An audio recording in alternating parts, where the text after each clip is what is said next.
Virginia lawmakers continue to study a tuition assistance program for military families after proposed changes touched off a major controversy earlier this year. Today, a task force reviewing the program held its final meeting without issuing a report, but lawmakers are considering legislation that would help the state manage the cost. Senior reporter Joe DeShiel is joining us in studio with this update.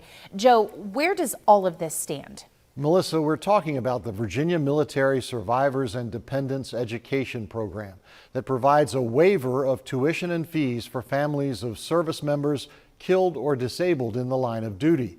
The rapid expansion of the program has raised concerns about its long-term viability, but also a loud chorus of support for the benefits to continue.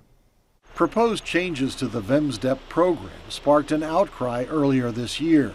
Lawmakers ultimately approved additional funding that preserved the benefits while they studied the issue, and they've been considering their options. The promise made is a promise kept, and I'm going to make sure that we push forward and keep that promise, or do everything I can to ensure we keep that promise.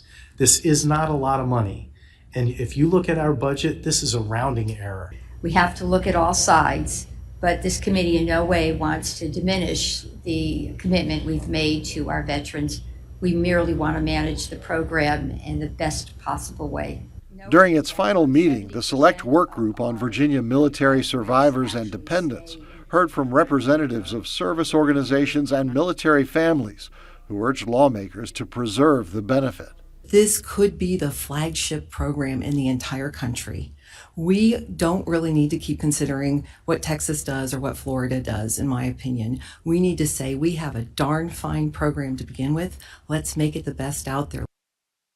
The state's watchdog agency, the Joint Legislative and Audit Review Commission, presented options to lawmakers that include adjustments to the eligibility requirements. But for now, Melissa, the only legislation we've seen calls for closer coordination between the Department of Veterans Services and the State Council of Higher Education to improve the enrollment projections going forward. All right, some good information. Joe, thank you.